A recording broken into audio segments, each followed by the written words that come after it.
अस्सलाम वालेकुम dear students, welcome to my YouTube channel. D two book की session में हम चैप्टर नंबर 10 एक्सरसाइज 10C का क्वेश्चन नंबर 11 करेंगे। तो स्क्रीन पे आपको एक हेप्टागॉन नज़र आ रही होगी। तो ABCDEFG is a regular heptagon. Question में बताया गया है कि ये रेगुलर साइडेड हेप्टागॉन है। रेगुलर साइडेड हेप्टागॉन वो होती है जिसकी सारी सातों की सात साइड्स इक्वल होती हैं। हेप्टागॉन से मतलब 7 साइड्स हैं, और रेगुलर का मतलब है कि all sides are equal. All sides are equal, कोई भी रेगुलर कोई पॉलीगॉन होगी उसकी सारी साइड्स आपस में इक्वल होंगी। तो ये जो हेप्टागॉन है इसकी भी सारी साइड्स आपस में इक्वल हैं। तो if A B and D C are produce to meet at H, अब ए बी कौन सा है और डी सी कौन सा है, तो ए बी और डी सी को पहचान करने के लिए हमें इसके वर्टिसेस को लेबल करना होगा। तो आइए इसको लेबल करके देखते हैं कि ये मेरे पास ए है, ये बी, सी, डी, ई, एफ और जी। ये मैंने इसके वर्टिसेस को लेबल कर लिया। अब वो कह रहा है कि ए बी और डी सी को अगर हम प्रोड्यूस कर लें एट एच की तरफ, तो वहां पे एक एंगल बनेगा बी एच सी। उसकी वैल्यू हमने फाइंड आउट करनी है। तो सबसे पहले हमें ए बी साइड्स को और डी सी साइड को प्रोड्यूस करना पड़ेगा, यानी बढ़ाना पड़ेगा, खींचना पड़ेगा एच की तरफ। तो यहाँ पे देखें, इसका क्या मतलब है प्रोड्यूस करने का। ए बी और डी सी को प्रोड्यूस करने का मतलब ये है कि ए बी को मैं अगर खींच के, ये वाली जो मेरी साइड है ए बी, इसको अगर मैं खींच के, इसको अगर मैं इस तरफ को खींच लूं एच की तरफ, यहाँ पे कहीं पॉइंट को एच होगा। जब मैं डीसी को प्रोड्यूस करूंगा तो वो पॉइंट जहाँ पे ये दोनों ए बी और डीसी प्रोड्यूस होके मिल रहे हैं वो पॉइंट एच है।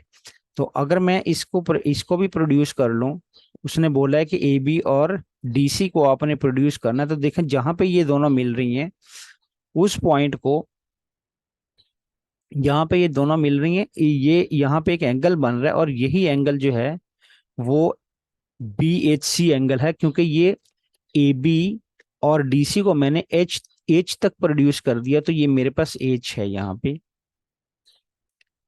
ये यहाँ पे मेरे पास एच है। तो ये मेरे पास एंगल बना, ये मेरे पास एंगल है। तो ये एंगल जो है वो बी एच सी एंगल है। एंगल को मैं इस तरह डिनोट करता हूँ, एच को जिस वर्टेक्स पे मैंने एंगल बनाना हो उसको मैं सेंटर में रख के ऊपर एक कैप डाल देता हूँ। तो ये मेरे पास एंगल है बी एच सी।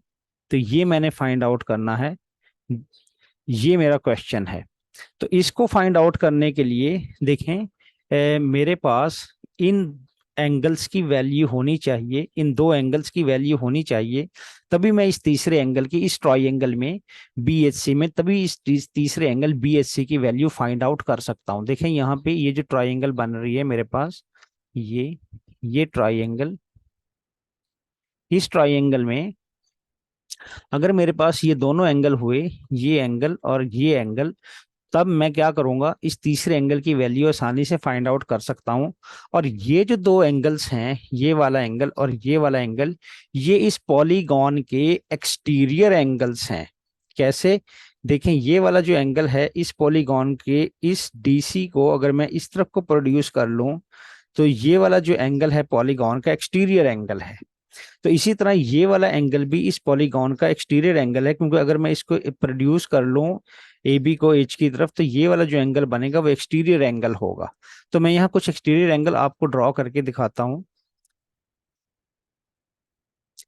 कि जैसे मैं इस एफ एफ जी को अगर मैं इधर को प्रोड्यूस करता हूँ, तो ये मेरे पास एक एक्सटीरियर एंगल बना। ये वाला एंगल एक्सटीरियर एंगल है, ये देखें ये एंगल एक्सटीरियर एंगल है। ठीक है। इसी तरह अगर मैं इसको प्रोड्यूस कर लेता हूँ ए बी को इस वाली साइड की तरफ, तो यहाँ पे मेरे पास जो एंगल बनेगा ये भी एक एक्सटीरियर एंगल होगा। तो इसी तरह मैंने इनको प्रोड्यूस किया हुआ, तो ये दोनों एंगल भी इसी तरह मैंने ए बी को एच की तरफ प्रोड्यूस किया हुआ है, तो और डीसी को एच की तरफ प्रोड्यूस किया हुआ, तो ये वाले एंगल भी एक्सटीरियर एंगल्स ही हैं। ये भी एक्सटीरियर एंगल है और ये भी एक्सटीरियर एंगल है पॉलीगॉन का। और यहाँ पे मैं अगर इसको भी इधर ड्रॉ कर लूँ आपको समझाने के लिए, तो ये वाला एंगल मेरे पास एक्सटीरियर एंगल होगा, ये वाला भी एक्सटीरियर एंगल ही है। तो ये सारे एक्सटीरियर एंगल हैं, तो ये दोनों एंगल भी एक्सटीरियर एंगल ही हैं। मेरे पास ये जो ट्राइंगल बन रही है BHC, जिसमें मैंने ये वाला एंगल फाइंड करना है, BHC एंगल फाइंड करना है, ग्रीन कलर में मैंने शो किया है। तो ये एंगल में ये अगर मेरे पास ये दो एंगल एक्सटीरियर एंगल मुझे मिल जाएं, तो आसानी से मैं तीसरा एंगल एंगल सम के ट्राइंगल के एंगल सम का फार्मूला अप्लाई करके यहाँ से निकाल सकता हूँ। लिहाजा मुझे सबसे पहले इन दो एक्सटीरियर एंगल्स को फाइंड करना होगा। और ये रेगुलर हेप्टागन है, तो अगर मैं फार्मूला अप्लाई करके एक्सटीरियर एंगल के फार्मूले को निकाल लेता हूं, तो मेरे पास सारे एक्सटीरियर एंगल की इक्वल वैल्यू आ जाएगी। तो आइए सबसे पहले हम क्या करते हैं कि एक्सटीरियर एंगल को फाइंड कर लेते हैं। तो इस एंगल की और इस एंगल की वैल्यू मुझे मिल जाएगी, फिर मैं एंगल सम का फार्मूला लगा के आसानी से BSC एंगल को फाइंड आउट कर लूंगा। तो आइए फार्मूला लगाते हैं। जैसा कि मैंने आपको बताया, एक रूल मैंने आपको बताया था लास्ट, जब मैं क्वेश्चंस करवा रहा था, कि सारे के सारे एक्सटीरियर एंगल्स का सम किसी भी पॉलीगन के वो 360 डिग्री के इक्वल होता है। तो ये मैं यहाँ पे लिख भी देता हूँ।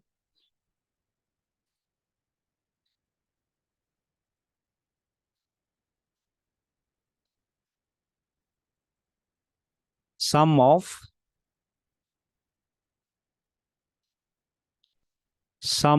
All exterior angles of polygon equal to 360। सारे पॉलीगॉन्स के एंगल्स का एक्सटीरियर एंगल का सम 360 डिग्री के इक्वल होता है। तो ये एक हेप्टागन है, तो इसके 7 एक्सटीरियर एंगल्स हैं। तो number of exterior angles,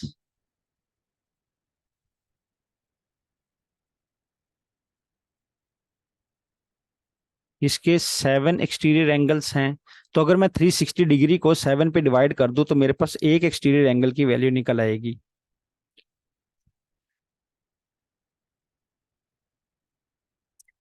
size of exterior angle,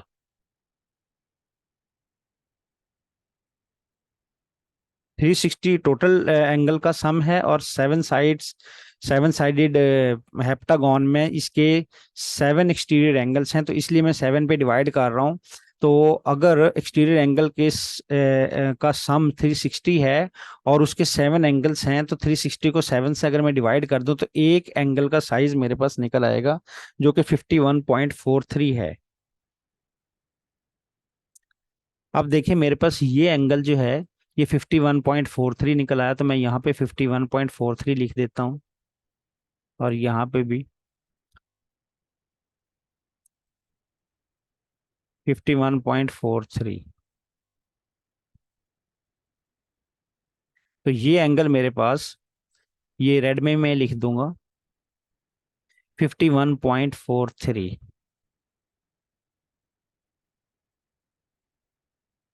और ये एंगल भी 51.43 का है, ये वाला एंगल, ये भी 51.43 का है। अब मेरे पास ये दोनों एंगल निकल आए। ये वाला जो रेड कलर में मैंने शो किया है, ये वाला एंगल, ये 51.43 निकल आया, और ये वाला एंगल भी 51.43 निकल आया। अब इस ट्राई एंगल में चूंकि इस ट्राई एंगल के अंदर चूंकि मेरे पास ये दो एंगल मुझे पता चल चुके हैं, ये वाला एंगल और ये वाला एंगल, तो मैं एंगल सम का फार्मूला लगा के इस तीसरे एंगल को आसानी से फाइंड आउट कर सकता हूँ। तो आइए अब इस तीसरे एंगल को फाइंड आउट करते हैं। तो मैं यहाँ पे लिखूंगा इन ट्राई एंगल,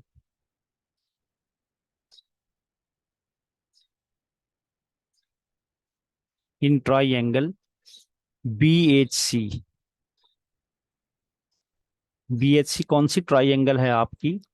BHC मेरे पास ये वाली ट्राइंगल है। इस ट्राइंगल के अंदर ये मेरे पास एंगल, ये भी एंगल BHC ही है। तो अगर इस ट्राइंगल को मैं या इस ट्राइंगल को मैं बी एच सी भी बोल सकता हूँ, और इस ट्राइंगल को मैं सी एच बी भी बोल सकता हूँ, एच बी सी भी बोल सकता हूँ, कुछ भी आप बोल सकते हैं, लेकिन एंगल बोलते वक्त ख्याल रखिएगा कि ये जिस वर्टिक्स के एंगल के बारे में पूछा जा रहा है वो सेंटर में रहे। तो इस एंगल को आपने बी एच सी एंगल बोलना है। ये angle B B H C, H को सेंटर में रखना है, तो ये एंगल बी एच सी है। और ये ट्राइंगल भी बी एच सी, ट्राइंगल के वर्टिसेस आप आगे पीछे कर सकते हैं, जैसे बी एच सी भी यही ट्राइंगल है, बी एच सी बोल सकते हैं इसको। ठीक है, इस ट्राइंगल को बी एच सी भी बोला जा सकता है, ये ट्राइंगल। और इस ट्राइंगल को एच बी सी भी बोला जा सकता है, और इस ट्राइंगल को सी बी एच भी बोला जा सकता है। ठीक है, ये सारे इसके नाम ठीक हैं। जबकि जब आप एंगल बोलेंगे इस एंगल को, तब आपने एच को सेंटर में रखना है, तो एंगल यही होगा बी एच सी, या फिर एंगल सी एच बी हो सकता है, सी एच बी। ये एंगल का रूल समझ लें कि जिस वर्टेक्स की बात कर रहे हैं उसको हमने सेंटर में रखना है और उसके ऊपर कैप डाल देना है। ये एक एंगल को डिनोट करने का तरीका है। तो ये एंगल हमने फाइंड करना। अब हम इस ट्राइंगल के अंदर, बीएचसी ट्राइंगल में 50, ये वाला एंगल 51.3 और ये वाला एंगल भी 51.3 ही होगा, ये हम फाइंड कर चुके हैं। और मैं पहले ही बता चुका हूँ कि सारे एक्सटीरियर एंगल्स का की साइज जो है वो इक्वल होगा, क्योंकि ये रेगुलर हेप्टागन है। तो ये एंगल 51.3 और ये भी एंगल 51.3 का होगा। अब इस ट्राइंगल के अंदर हम क्या करते हैं, एंगल सम का फार्मूला लगा के इस एंगल को फाइंड आउट करते हैं। तो आइए करते हैं इसको फाइंड आउट।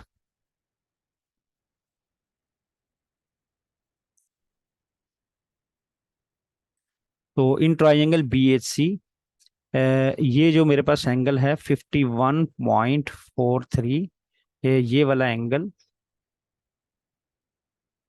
ये वाला एंगल, इस ये वाला एंगल और ये वाला एंगल दोनों सेम है। दूसरा भी 51.43 होगा, प्लस इस एंगल का नाम मैंने बताया हुआ पहले, बी एच सी है।